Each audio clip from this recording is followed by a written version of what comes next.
नमो लोये सौर्यन्तानं नमो लोये सौर्यदानं नमो लोये सौवायिर्यानं नमो लोये सौजायानं नमो लोये सौत्रिकावती सावनं ओंकारमिन्दु संयुक्त नित्यं जयन्ति योगिनः कामदं मोक्षदं चैव ओंकाराय नमो नमः मङ्गलं भगवान् विरो मङ्गलं गौतमोनि मङ्गलं कुन्कुण्डारि भुजेन्द्रमोसुमङ्गलं नमः समरिसाराय स्वानुभूत्या तथा स्थिति स्वभावाय भवाय सर्वा विभाव निरुद्ध निराकार।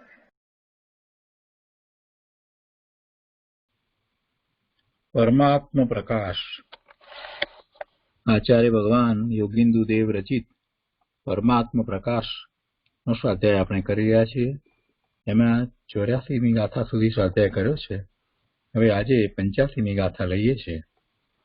અહીંયા 84મી ગાથા પછીથી કહે છે કે એ પ્રમાણે ત્રણ પ્રકારના આત્માના પ્રતિપાદક પ્રથમ મહાઅધિકારમાં પજેરતૌ જીવ ઇત્યાદિ 8 સૂત્રોથી મિથ્યા દ્રષ્ટિની પરિણતિનું વ્યાખ્યાન સ્થળ સમાપ્ત થયું।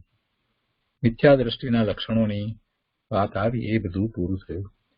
હવે આગળ શું કહે છે? તો કહે છે કે ત્યાર પછી સમ્યક દ્રષ્ટિની ભાવનાના વ્યાખ્યાનની મુખ્યતાથી કાલુ લહે વીણુ ઇત્યાદિ 8 ગાથા સૂત્ર કહે છે। એટલે હવે સમ્યક દ્રષ્ટિ જીવનું કથન કરે છે। ગાથા 85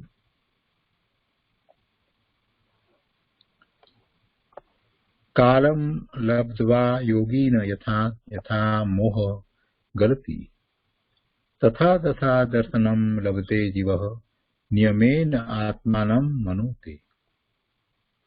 85મી ગાથાના અન્વયાર્થમાં કહે છે કે યોગીન કાલમ લબ્ધવા, ये योगी काल पाकर यथा यथा मोह गलती, जैसा जैसा मोह गलता है कम होता जाता है, तथा तथा जीव दर्शनम लभते,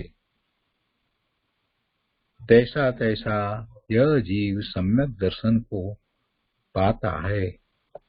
फिर नियमेन आत्मानं मनुते, निश्चय से अपने स्वरूप को जानता है। योगीन, ये योगी काल पाकर जैसा जैसा मोह गलता है कम होता जाता है, तैसा तैसा यह जीव सम्यक दर्शन को पाता है। फिर निश्चय से अपने स्वरूप को जानता है। तो आ गाथा गुजराती में लईए।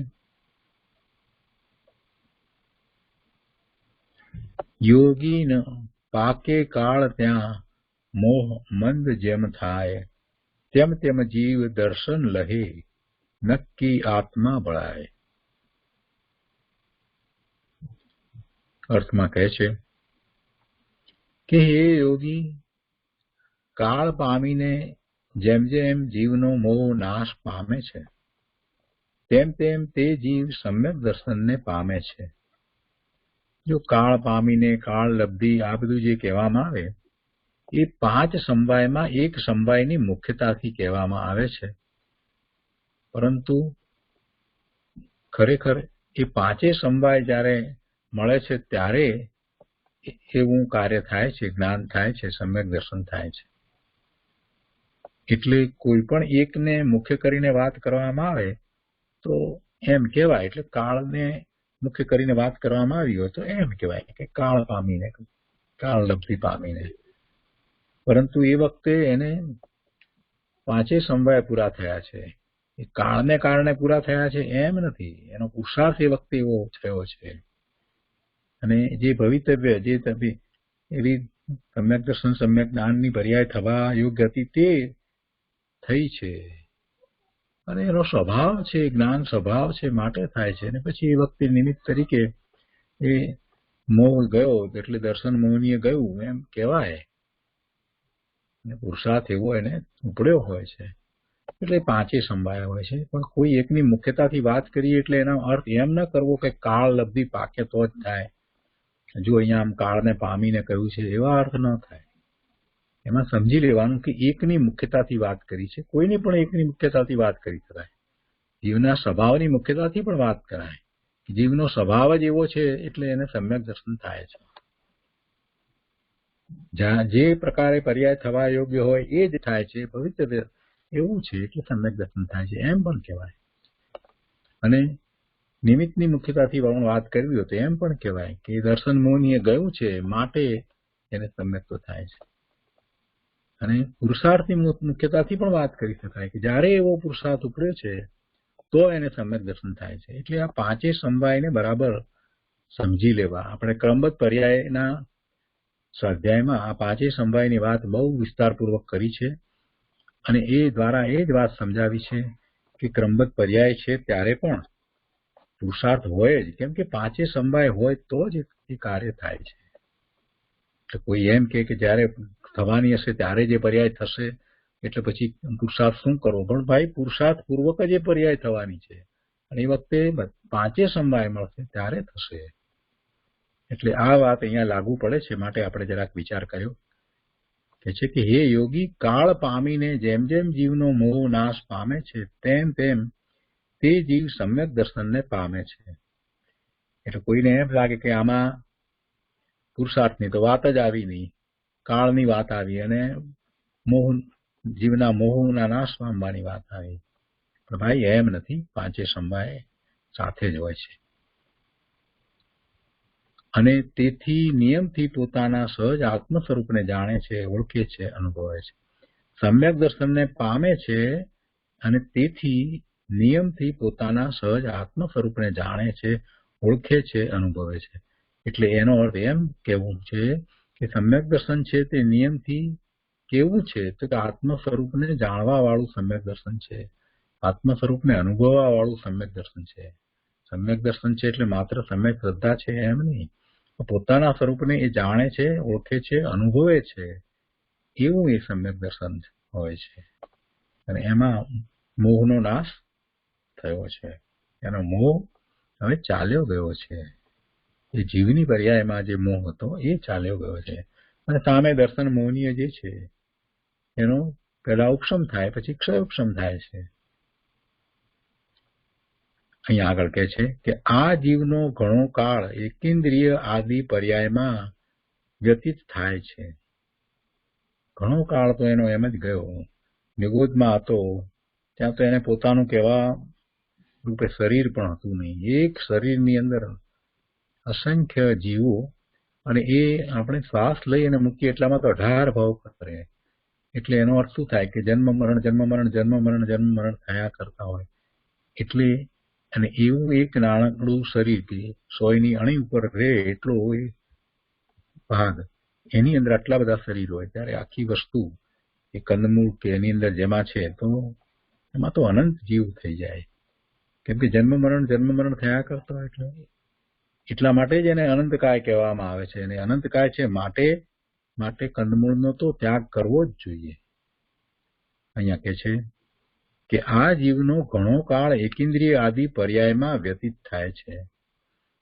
તેમાંથી 2 ઇન્દ્રિય પણ પામવું દુર્લભ છે. 2 ઇન્દ્રિય થયો એટલે ત્રસ થયો, એ તો ઘણું દુર્લભ છે. અને એમાંય પાછો એ સંઘની પંચેન્દ્રિય પર્યાપ્ત, આવું તો ઘણું કઠિન છે. એમ સંઘની પર્યાપ્ત પંચેન્દ્રિય સુધી આવવું કઠિન છે. મનુષ્ય ભાવ પામ્યા પછી પણ, કેમ કે સંઘની પંચેન્દ્રિય પર્યાપ્ત જે હોય એ તો તિર્યંચ પણ હોય. અહીંયા તો મનુષ્યની વાત લેવી છે એટલે કહે છે કે એમાંય પાછો મનુષ્ય ભાવ પામ્યો હોય તો મનુષ્ય ભાવ પામ્યા પછી પણ સદગુરુનો યોગ દુર્લભ છે. તે હોય તો તેના વચનની શ્રદ્ધા આવવી વિકટ છે. સદગુરુનો યોગ મળ્યો હોય, સદગુરુની વાણી પ્રાપ્ત થઈ હોય, ઘરમાં ગુરુદેવના 9000 પ્રવચનો પડ્યા હોય DVD ઉપર, સદગુરુની વાણી તો પ્રાપ્ત થઈ જ છે ને, પણ એને સાંભળવા, એના ઉપર ખૂબ મનન મંથન ચિંતન કરવું, એ વસ્તુ સ્વરૂપને સમજવું અને એનો સ્વીકાર થવો, આ તો બહુ મોટી વાત છે. આવો પુરુષાર્થ તો કોઈક જીવને જ હોય છે, કોઈક જ જીવને એવો પુરુષાર્થ ઉપડે છે. એટલે એવા સદગુરુના વચનની શ્રદ્ધા આવવી એ વિકટ છે. શુદ્ધ આત્મરુચિ, શુદ્ધ આત્માની રુચિ, પોતાનું શુદ્ધ સ્વરૂપ છે અને એવા શુદ્ધ સ્વરૂપની રુચિ. ભગવાન ભગવાન તો કર્યા કરતો હોય, શંકર ભગવાન, કેવળી ભગવાન, સિદ્ધ ભગવાન નમસ્કાર કર્યા કરતો હોય, પરંતુ પોતાનું શુદ્ધ સ્વરૂપ છે અને એવા શુદ્ધ સ્વરૂપની રુચિ થવી એ ઘણું વિકટ છે. શુદ્ધ આત્મરુચિ મિથ્યાત્વની મંદતા વગર થતી નથી. કોઈ પ્રકારે કાકતાલીય ન્યાયથી કાળલબ્ધિને પામીને આગમ ઉક્ત માર્ગથી મિથ્યાત્વ આદિ દૂર ખસવાથી જેમ જેમ મોહ ક્ષીણ થતો જાય છે તેમ તેમ નિજ શુદ્ધ સહજ આત્મા જ ઉપાદેય છે એવી રુચિરૂપ સમ્યક્વ થતું જાય છે. એનો મોહ ક્ષીણ થતો જાય છે. જો શરૂઆતમાં સ્વવિકલ્પ દશાની અંદર પણ એના પરિણામ બદલાય છે, એના પરિણામ મંદ કસાયના થાય છે અને જે દ્રવ્યસૃતનો અભ્યાસ થયો છે, જે દ્રવ્યાનુયોગનો એમાં વિશેષતાથી અભ્યાસ થયો છે, ભગવાનની વાણીમાંથી જે પરમ સત્ય એના સાંભળવામાં આવ્યું છે, પોતે શુદ્ધ છે, પવિત્ર છે, પૂર્ણ છે અને એવા પોતાના શુદ્ધ સ્વરૂપની પ્રાપ્તિ પોતે કરી શકવા માટે સક્ષમ પણ છે. અને એનો ઉપાય પણ એ સમજ્યો છે કે સ્વરૂપની દ્રષ્ટિ કરતા, સ્વરૂપનું લક્ષ્ય કરતા એવા નિર્મળ પરિણામ થાય છે. આ બધી વાતને જ્યારે એ સમજ્યો છે તો ભલે સમજ છે તો પણ એના કસાય મંદ થઈ જાય છે અને કેટલી બધી મિથ્યા માન્યતા એને સવિકલ્પ દશાની અંદર પણ છોડી દીધી હોય છે. ભલે અનુભૂતિ નથી પણ સવિકલ્પ દશાના પુરુષાર્થમાં પણ એને વિકલ્પ સહિત કેટલી બધી મિથ્યા માન્યતાઓને છોડી દીધી હોય. એટલે એ બધું એ અભ્યાસ રૂપે કર્યા જ કરે છે. અભ્યાસ એટલે વારંવાર એમ જ એવી સવિકલ્પ દશાની અંદર શ્રદ્ધા કરે છે કે વસ્તુનું સ્વરૂપ તો આવું જ છે. એક દ્રવ્ય બીજા દ્રવ્યનું કાંઈ કરતું નથી. છ દ્રવ્ય પણ એ રહ્યા છે એટલા માટે રહ્યા છે કે એક દ્રવ્ય બીજા દ્રવ્યનું કાંઈ કરતું નથી. જીવ દ્રવ્યનું બીજું દ્રવ્ય કાંઈ કરતું નથી. જીવ દ્રવ્ય પણ બીજા દ્રવ્યનું કાંઈ કરતો નથી. એવો હું જીવ દ્રવ્ય છું, હું શુદ્ધ આત્મા છું. આ બધી એ વારંવાર એ દ્રઢતા કરે છે અને એમ એ દ્રઢતા કરે છે તો એ સમ્યક માન્યતામાં પ્રવર્તી રહ્યો છે. એટલે મિથ્યા માન્યતાને એ છોડી રહ્યો છે. ભલે અનુભૂતિ નથી પણ એ માન્યતા એની એમ થઈ છે. એટલે જે આગમ દ્વારા જે સત્યને એને જાણ્યું છે એનો એને સ્વીકાર થતો જાય છે. એવો સ્વીકાર થવો અને એમ થવાથી પછી આગળ વધતા વધતા એ સમ્યક્વ પ્રગટ કરે છે. એટલે એ બધી વાત અહીંયા એક સાથે લીધી છે અને એમાં જ્યારે થાય છે તો એ પછી એક એમ કહેવામાં આવ્યું કે કાળલબ્ધિ પાકી.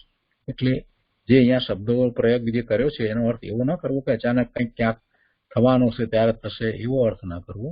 એવો પુરુષાર્થ ઉપડ્યો છે, પુરુષાર્થ જ અહીંયા તો બતાવવો છે. શુદ્ધ આત્મરુચિ મિથ્યાત્વની મંદતા વગર થતી નથી. આ વાતમાં તો ઘણું બધું કહી દીધું. મિથ્યાત્વની મંદતા આ રીતે થાય છે.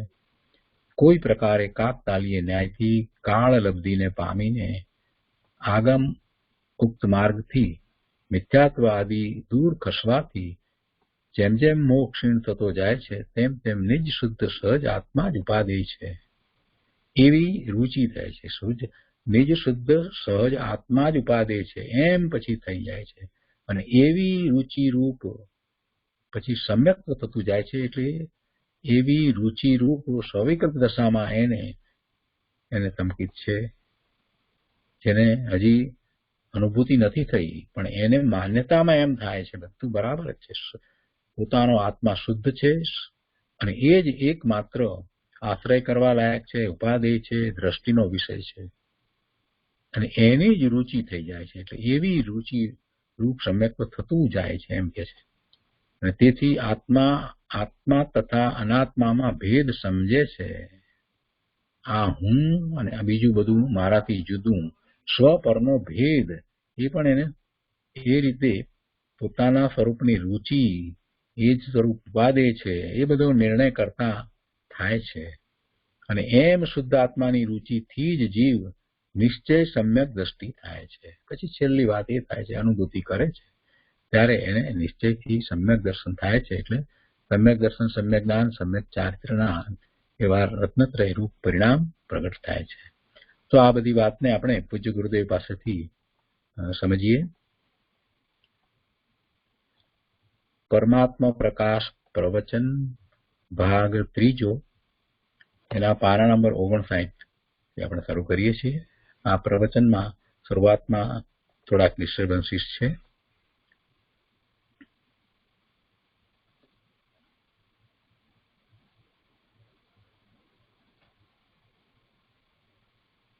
હવે 85 આ એક પીરિયાદની તો આત્મા તો રતન કાલે થોડા દિવસ પહેલા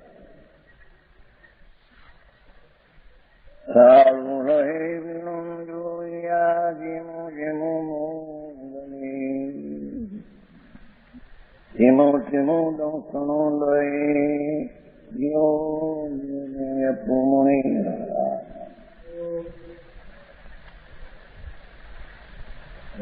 85 છે. हे योगी ना प्रभाकर पटना उद्देश्य ये योगी એટલે अनुमति बाबा ही नहीं,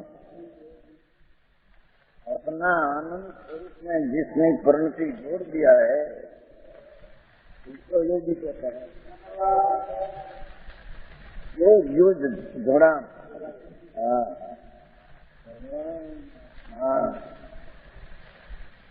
उसने अपनी परिणति निर्मल वितरागी दशा जोड़ दिया है, इसको योगी कहते हैं.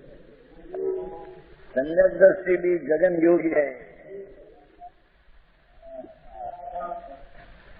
समझ में आया कैसे योगी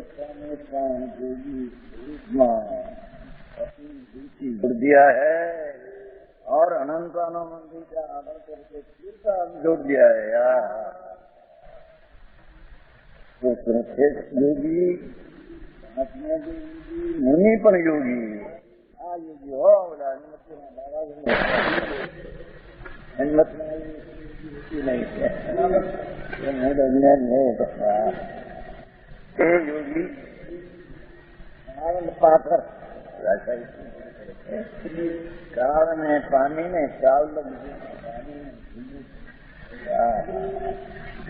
जैसा जैसा मुंह होता है, जैसा जरा शरीर की सावधानी सर्व की रुचि बढ़ते हैं, तैसे तैसे मुंह बढ़ते हैं.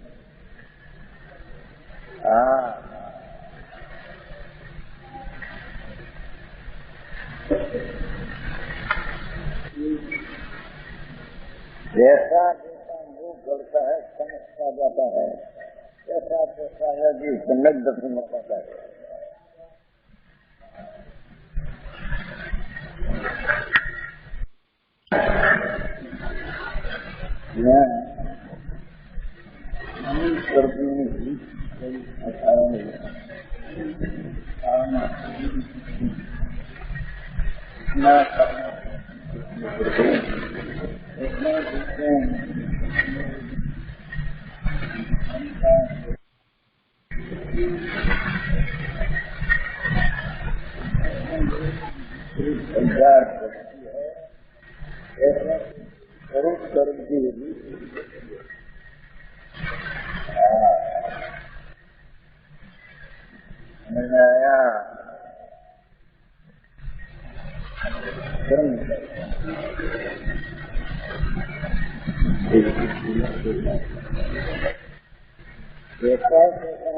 जी सम्यक दर्शन को पाता है.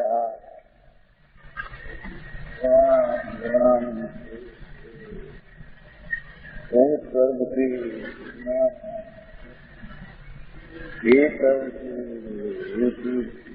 धन दशा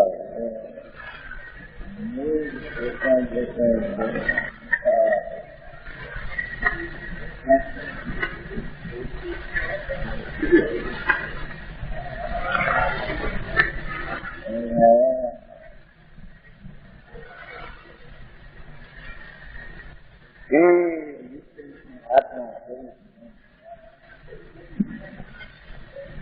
जैसे स्वरूप की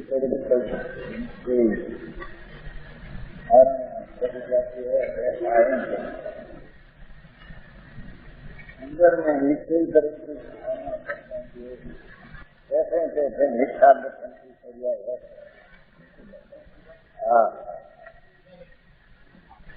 आया जो बात करने की जो बात करने का निश्चय राणो ढावनारो बात में निश्चय राणो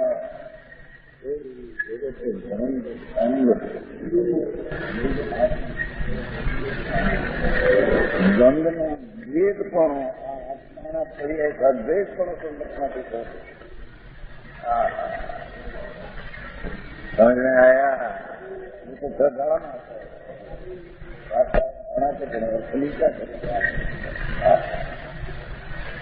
भगवान अपना भक्त जैसे जैसे अंतर में निश्चय का होता है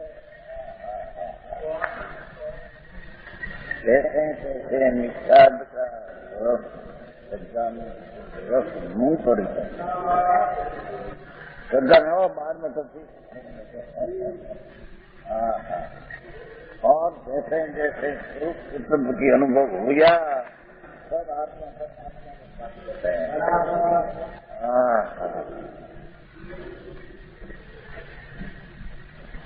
सम्यक दर्शन में आत्मा की प्राप्ति होती है। सत्य दर्शन नुकसान हो सम्यक नाम ये अर्थान भगवान पूर्णानंद सत्य स्वरूप सत्य स्वरूप उसकी दृष्टि होना और इसमें आनंद का सदन आना उसको सम्यक दृष्टि कहते हैं। आया वो वहीं कहते हैं कि ऐसा ऐसा दर्शन में बोलते हैं सम्यक दर्शन को पाता है फिर नीचे से अपने स्वरूप को जानता है। अंदर में ज्ञान में स्वस्थ नहीं जाता बढ़ता बढ़ता केवल ज्ञान भी हो जाता है।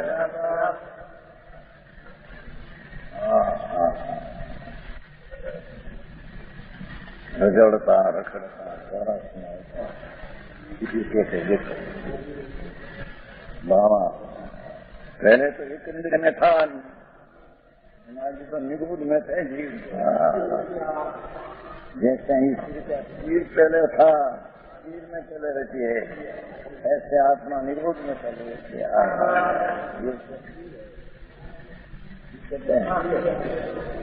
समझ में आया है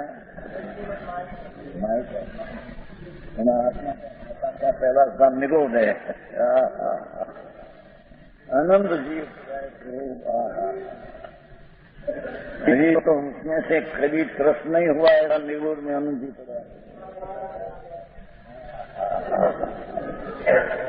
यहाँ तो दुर्लभता वर्णते वर्णते दर्शन कैसे पाना है। भाई एक में पहले थे न तो यहाँ से विकेंद्री हुआ बेन्द्री तृणंद्री हुआ ये होना दुर्लभ है। एकंद्री में से निकला कारण क्या दिया मुझसे ने मुंबई दरिया ने दादर में रमणी भाई है ना आमोद वाला निगम भाई सचगोड़ी क्या है इसमें मालूम खुलने को आया था ना तुम्हारा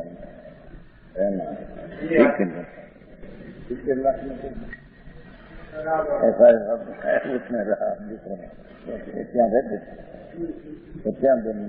लेकिन देखा समुद्र पानी ऊपर नीचे आगे एक एक बिंदु में असंख्य जीव પાણી કે બાપુ ન માને એટલી કઈ વસ્તુ કરી જાય ये पानी ना एक बिंदु में असंख्य एक शरीर में एक जीव ऐसा ऐसा पानी ना दौड़ एम सजू जाते नजर नहीं क्या खेड़ो नहीं नीचे दौड़ આમાંથી સુધી માણસ ત્યારે સત્ય વચન સામે પડે કેટલું દુર્લભતા જોઈને જેને મળ્યું એને દરકાર નથી समझ में आया અને क्या तो मैं आवड़ा बगला होता ने तो क्या बगला माछला खावा आते बुक फरते थे 100 बगला मैं पूछू तो बगला પછી क्या सूझी 20 माइल चला कर लेवा जाए 20 माइल दरिया ऊपर से तो कहते 20 માઇલ ઉડતા ઉડતા ઉડતા ઉડતા ચલે જાય અને પછી મરીને જગત બાદ બાપુ તને ક્યારે મળશે આવું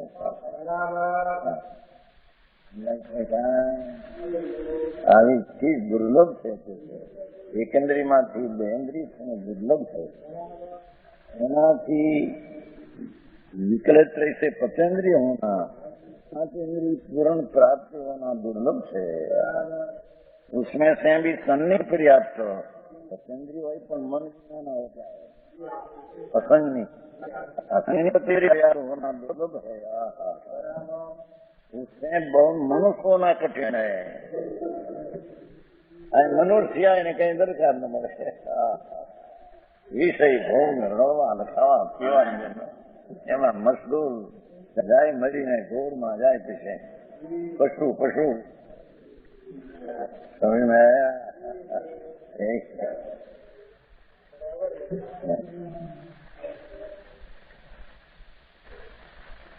मनुष्य आर्य क्षेत्र में मनुष्य अनार्य क्षेत्र में उत्पन्न क्या आर्य क्षेत्र में उत्पन्न होना दुर्लभ है आर्य क्षेत्र में भी उच्चम कुल में उत्पन्न होना दुर्लभ है उसमें भी उच्चम कुल मिला शुद्धात्मा का उपदेश आदि मिलना कठिन है तत्व का सत्य उपदेश मिलना आचार्य पर दुर्लभ हो गई जहाँ तहाँ दया दान व्रत भक्ति करो धर्म होगा परंपरा हो ऐसी परंपरा में सद धर्म सुनना दुर्लभ हो गया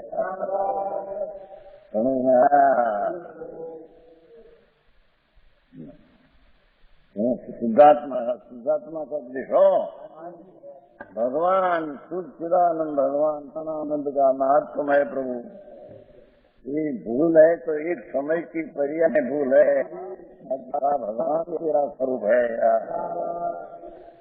शुद्धात्मा नाम परमात्मा स्वरूप ही तेरा है परमात्मा है नहीं यार ऐसे नजर में आवे पर्याय की पर्याय प्रगट है वो ऊपर दृष्टि है अनादि की पर्याय की पीछे भगवान सारा आनंद आनंद नानाद प्रभु पड़ो है उसकी खबर नहीं दुनिया की बड़ी खबर आना आ है भूल है रात है समझ में आया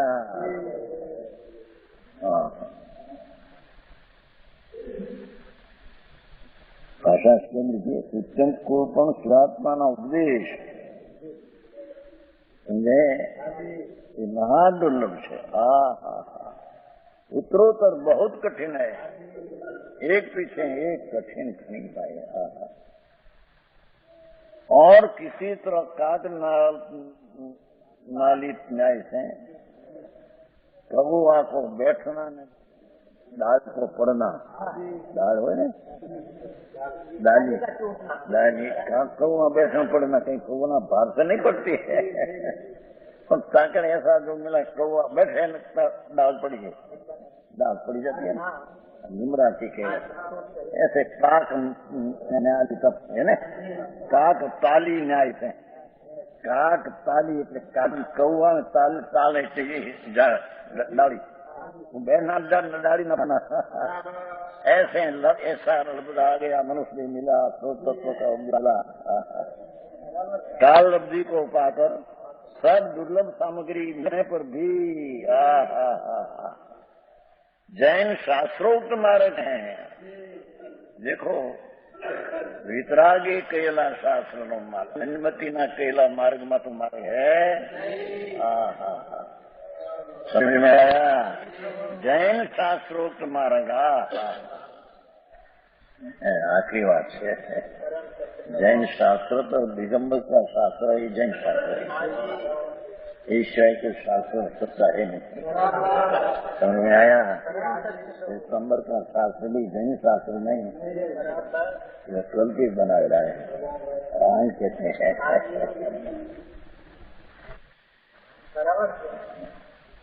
जैन शास्त्रोक्त त्रिलोकनाथ सर्वज्ञ विमुखे दिव्य निकली हो, ऐसा जो मार्ग है यहाँ, जिन मार्ग से मिथ्यात आदि दूर हो, जैन शास्त्रोक्त मार्ग मिथ्या हो।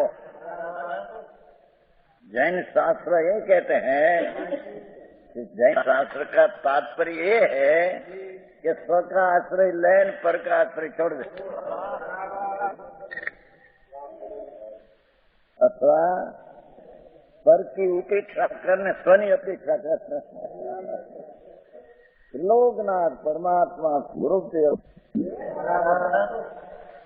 जैन शास्त्र ये कहते हैं कि जैन शास्त्र का तात्पर्य ये है कि स्व का आश्रय लेन, पर का आश्रय छोड़ दे, अथवा पर की उपेक्षा करने, स्वनी अपेक्षा करने।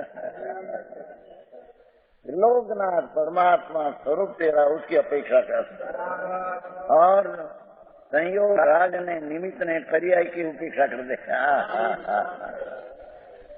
शास्त्र का तात्पर्य तो वितरकता है, मोतिर गाथा है ना, एक मोतिर गाथा। शास्त्र का तात्पर्य वितरक का, उसका अर्थ क्या कि अपना भगवान पूर्णानंद तरफ झुक जाना। અને સંયોગ નિમિત્ત અને રાગ ને पर्याय से उपेक्षा कर देना। द्रव्य पर अपेक्षा करना, पर की उपेक्षा कर देना।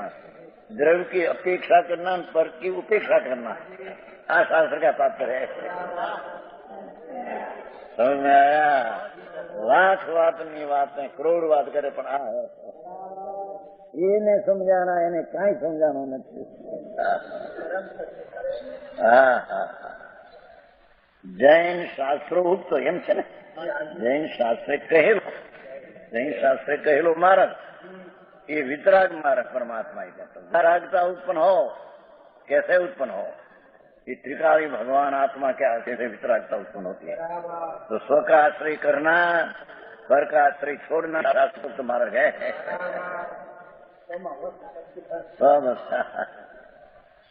पर थी खस, अपने में वश, टूंक रस, એટલું बस।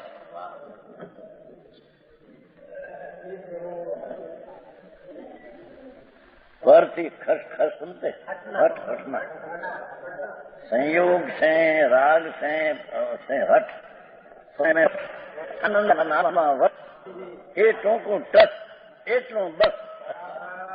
वितराग ने आ कहना है।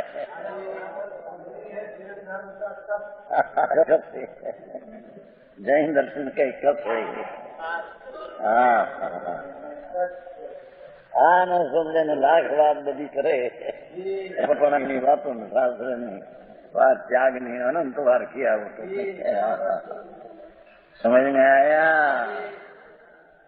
कहते हैं शास्त्रोक्त मार्ग से मिथ्यावादी दूर होती। हम कहीं क्या किया कि सर्वज्ञ परमेश्वरे जो शास्त्र कहा, ईश्वर दूसरा शास्त्र से मिथ्या नाश नहीं होता।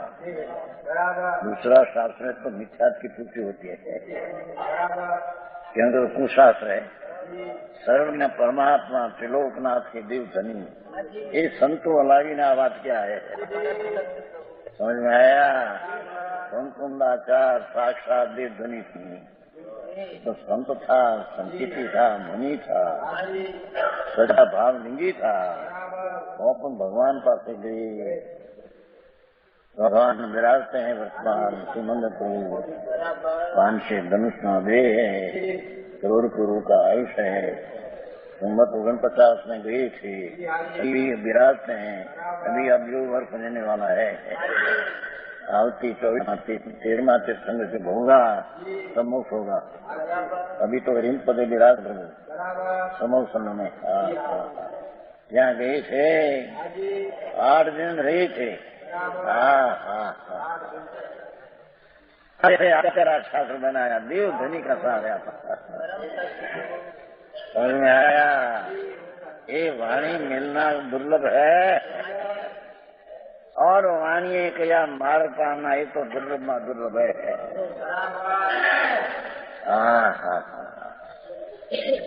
कर कहने करना क्या है?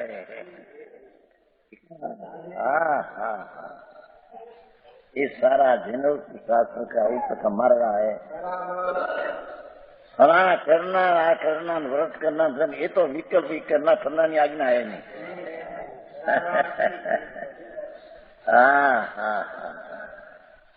चिदानंद भगवान परमानंद का रसखंड, निजानंद का नाथ प्रभु ओ तरफ झुका की दिशा ते तरफ में, तो तेरी दशा फिर जाएगी।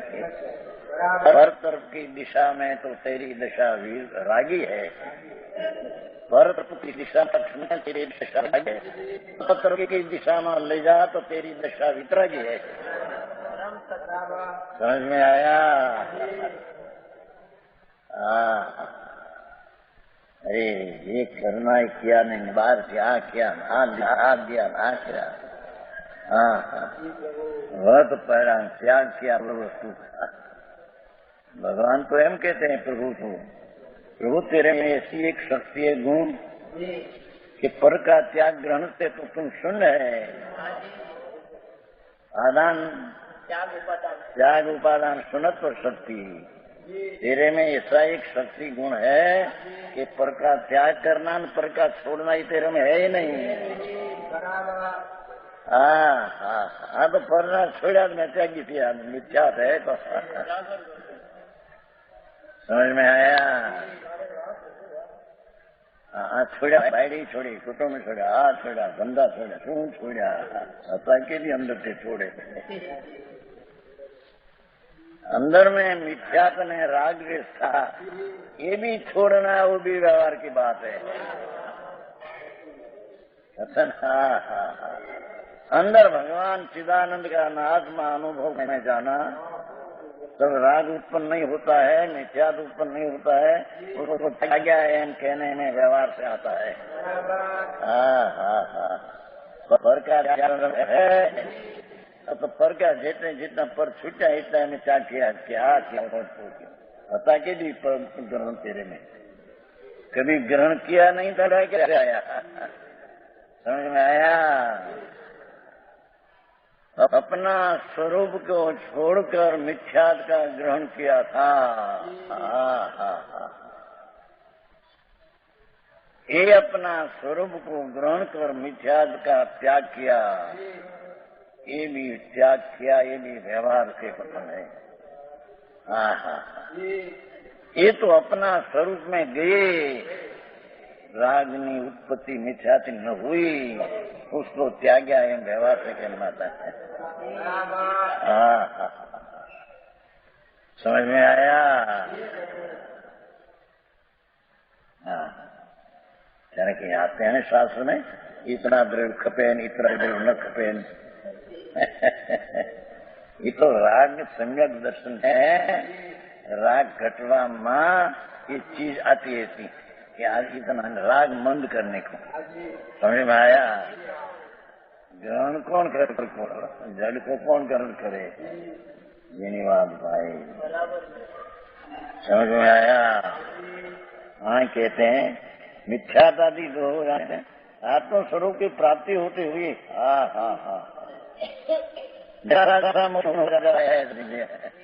पीछे जेम जेम अंदर में एकाग्र विशेष होता है तेम मोक्षण होता है। जैसे वैसा वैसा शुद्ध आत्मा शब्द क्या है? क्षीण? नहीं, आत्मा पीछे शब्द क्या है? आत्मा ही उपाधि। हाँ यही आत्मा ही उपाधि। फट गया वो टुकड़ा हो गया है, जो है ना कागज फट गया है, ऐसा टूट गया इतना ख्याल से એટલી વાત शुद्ध आत्मा ही उपाधि है। ऐसा रुचि रूप संकेत होता है, निश्चय संकेत हो नाद पूर्णानंद प्रभु ते तब झुक जाना, दृष्टि को सारा दिन पसर जाना। अर्थात ये दृष्टि की पर्याय में सारी चीज की रुचि हो जाना। ये सारी चीज ही दृष्टि की पर्याय में आती नहीं, पर उसकी रुचि हो जाना, पुराण हो जाना। पूर्णानंद का नाथ का पुहाण वाणिया ने माल पोसे છે ને, માલ સોસાયટી લાવે ને 2.5 રૂપિયા મણ આવતા નહીં, 3.5 લાવતી ને પ્રસ્તાવ તો લાવે, 3.5 ઉપજે ને 2.5 પ્રસ્તાવ લાવે, માલ પોસે અંદર પોષણ। राग की रुचि का पोषण चढ़ गए, चाहे तो शुभ राग हो तो भी रुचि छूट गई ज्ञानी की।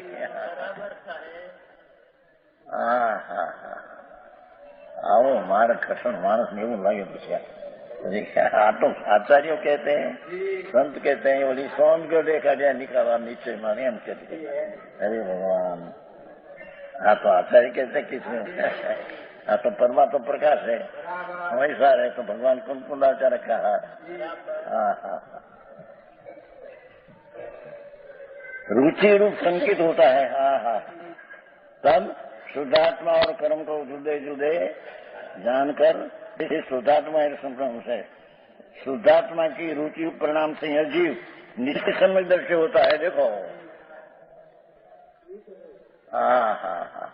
कहते हैं चौथे गुण स्थाने नित्य सम्यक दर्शी न हो, ત્યાં સરાગીત હોય, અહીં તો ચોથે ગુણતા ને નિશ્ચય સમય દ્રષ્ટિ कहते हैं। लोगों ने एवा ढीला करना है ना, निश्चय समय दर्शन तो सप्त में होता है, 8 में होता है। अरे सांभर व्यवहार की तो समझते तो नहीं, निश्चय संकेत स्वरूप ने दृष्टि संकेत है।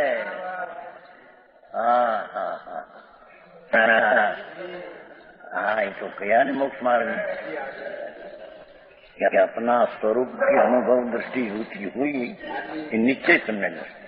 साथ में देवगुरु शास्त्र की श्रद्धा का विकल्प उठते हैं, ये विकल्प में व्यवहार दर्शन का आरोप होते है। तो राग चारित्र दोष है, पर उसको सहचर देकर निश्चय स्वभाव की दृष्टि के काल में राग की मंदता देवगुरु शास्त्र की श्रद्धा का राग संकेत नहीं है, राग है।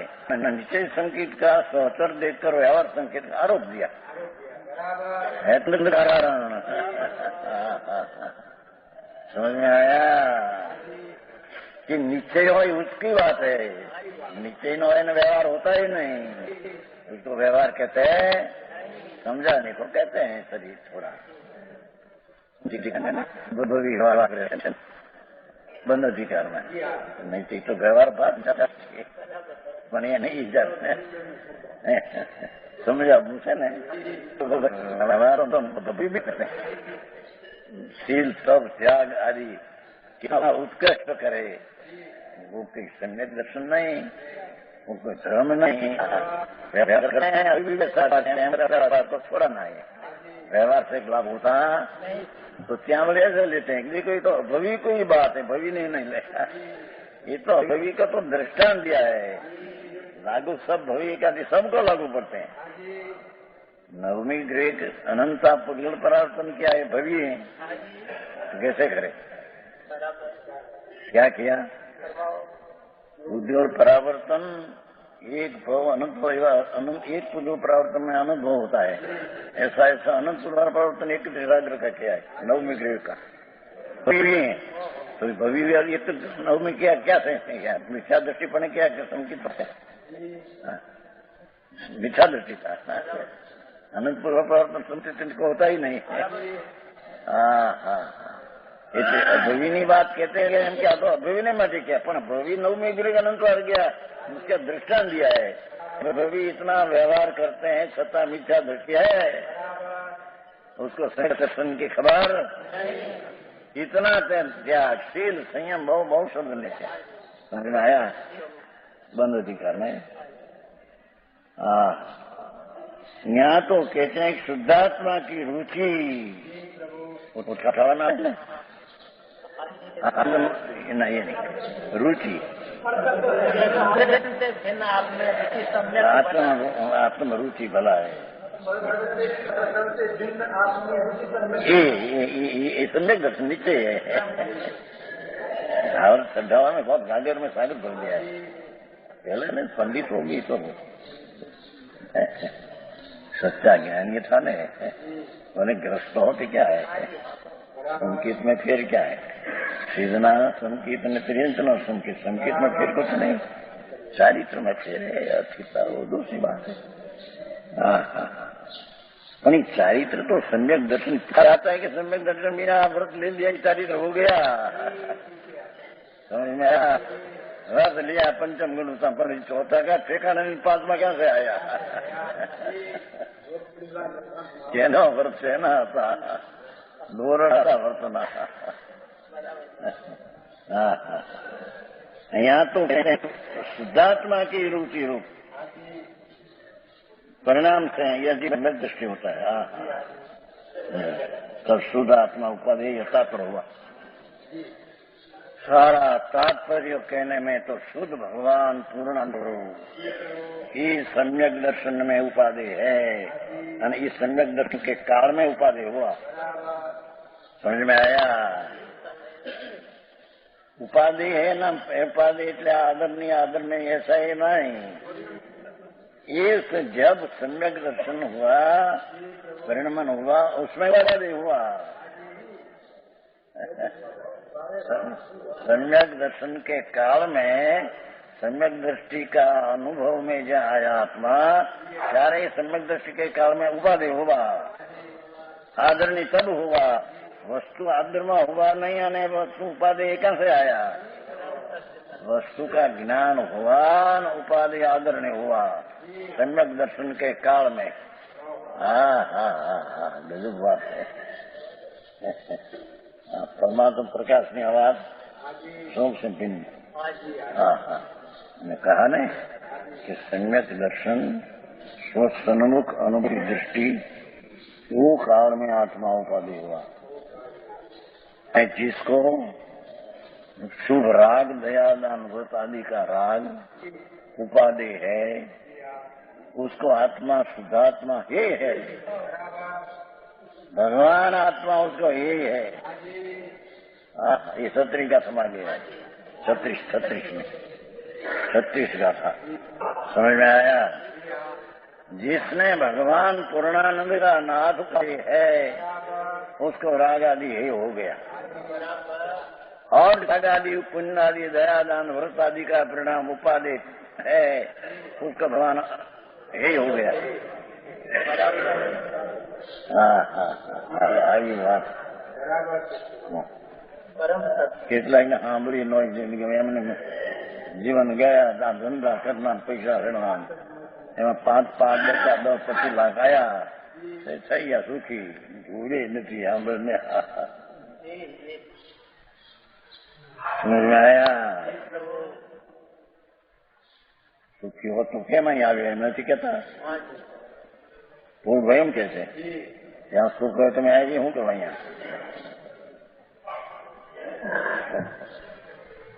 समझ में आया।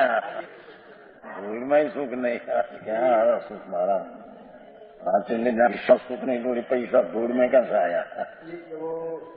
जहाँ सुख है ત્યાં तो नजर नहीं, और जहाँ सुख नहीं चाहती नजर पाई गए। હા પાંચેન્દ્રિયના વિષયોમાં સુખ નહીં ત્યાં તે દ્રષ્ટિ કે આમાં ઠીક હે આમાં રોકાવો બસ જિંદગી ગાળી એમાં મરી ગયો માં સોંગા એ ભગવાન અહીં તો એવી વાત છે ભગવાન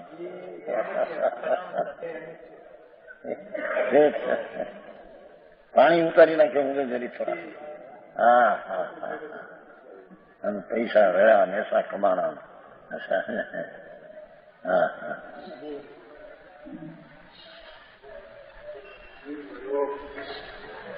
2 लाख पैदा करते महीना में उसमें क्या आया धूल में तो पूर्व का पुण्य होता आ जाए पर मैं कमाया ये भाव है मिथ्या भाव है हाँ हाँ हाँ जड़ में मिलाया हाँ सेठ આવી વાત છે ભગવાન એમના ભગવાન સાહેબ છે ને હા હા હા ત્રણલોકનો નામાત્મ સ્વરૂપે બિરાજે એનો અનાદર કરીને રાગનો આદર કર પ્રભુ આનંદના નાથનો અનાદર કરીને લક્ષ્મીમાં સુખ છે તું આદર કર નાથ તારી બહુ આપઘાત થાય છે એ આપઘાત થાય છે ધર્મલાલ जी आप खाते सुने અહીં બહારથી મરે એની અંદર આનંદનો નાદ એનો સ્વીકાર નથી કરતો ને રાગનો સ્વીકાર ઘાત ત્યાં નથી ऐसा घात हो जाता है हाँ हाँ हाँ दृष्टि में आपघात होता है प्रभु हाँ हाँ हाँ आत्मा की हिंसा होती है राग में पुण्य भाव में ठीक है रुचि है उसको आनंद का नाद की घात होता है ये है नहीं उसमें ऐसी तेरी मानता भाई यानी खबर नहीं का क्या होता है मैं क्या मानता हूँ समझ में आया ये 85 हुई हाँ हाँ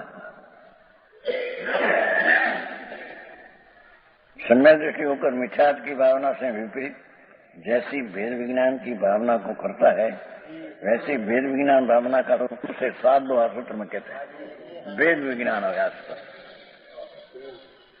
पर से भिन्न स्वभाव से अभिन्न पर से भिन्न एकत्व विभक्त तीजी गाथा साया ने संगेतम वियतम दाये ये पंचमी माह संगेतम वियतम स्वभाव से एकत्व है और नया दान विकल्प विभाव से विभक्त है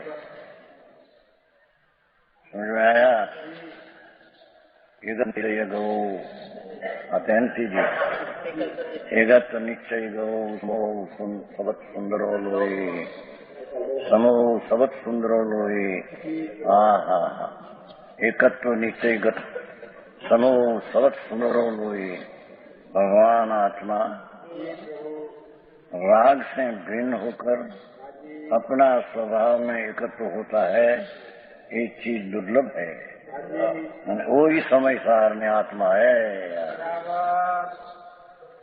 समझ में आया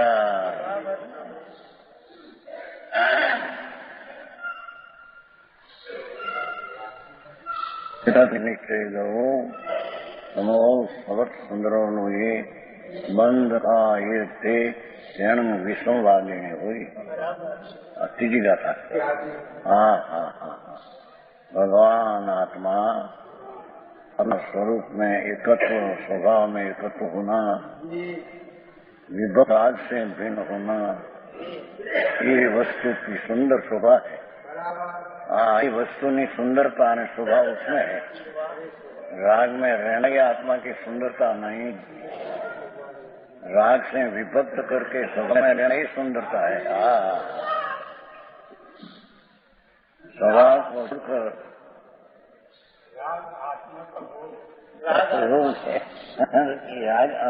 आत्म भ्रांति समरोग नहीं सदगुरु वैद्य पूजा गुरु आज्ञा संपत्ति नहीं औषध विचार ध्यान आत्म भ्रांति समरोग राग मेरा चीज है भ्रांति है बड़ी ये आत्म भ्रांति सम कोई रोग नहीं भैया લોકોને કઠણ લાગે બહારની આ ક્રિયા કરવી આ કરવું ના કરવું અપવાસ કરવો ન ખાવું. અરે હવે તો અનંત વાર કિયા ये विकल्प है तो भगवान आत्मा निर्विकल्प स्वरूप एकत्व निश्चयगतो. बंद कहा ये विसंवादिनी हुई. भगवान एम कहते हैं कुमकुंडाचार, भगवान अबुद्ध प्रभु स्वच्छी एकत्व प्रतिभक्त, उसको बंद भाव कहना विसंवाद खड़ा हो गया है, झगड़ा हो गया है, मिथ्याद भाव उत्पन्न हुआ है. समझ में आया? तीजी गाथा में संगीयतम वियतम दाये, ये 5वीं गाथा. अत संगीयतम एकम जगतो समो सरस सुंदरो लोये મન થાય છે તેનું વિશ્વ ભગવાન ત્રણલોકનો નાથ આનંદનો પ્રભુ એને રાગના સર્વ માનવો. વિષમવાદ મિથ્યા ખરા ઉભા है. पाठ ऐसा ही बंद कथा, कथा नहीं पर बंद भाव. कथा तो समझ आए. अबंध स्वभाव का आत्मा में राग का संबंध बंद मानना विषमवाद खड़ा हुआ है, जगा हुआ है. ये विशेष बेदी नहीं बात.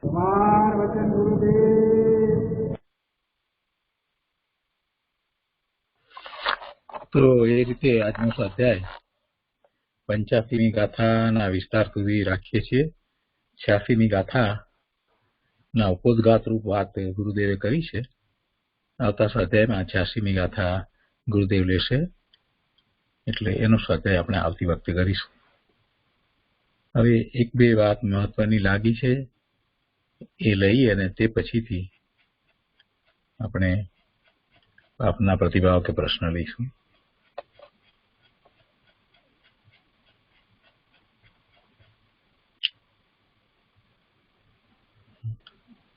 શરૂઆતમાં જે વાત આવી, આ મનુષ્ય પણ મળ્યું, મનુષ્યની ગતિ થઈ, એટલે સંઘની પચેન્દ્રિય પણ થયું. સંઘની પચેન્દ્રિય તો તિર્યંજ પણ હોય, પણ મનુષ્ય થયો, સંઘની પચેન્દ્રિય થયો, એ કેટલું દુર્લભ છે એનું વર્ણન કર્યું.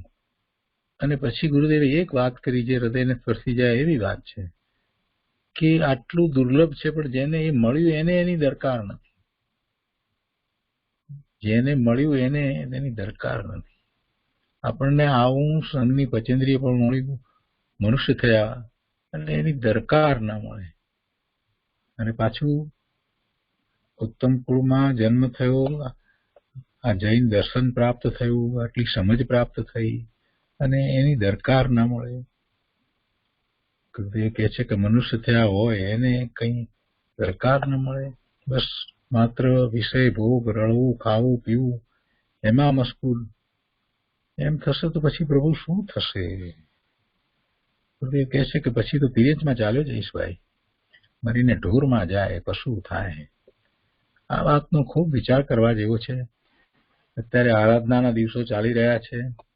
18 દિવસની આરાધના, પહેલા શ્વેતાંબર પર્યુષણ ને પછી દશલક્ષણ પર્યુષણ, દિગંબર પર્યુષણ.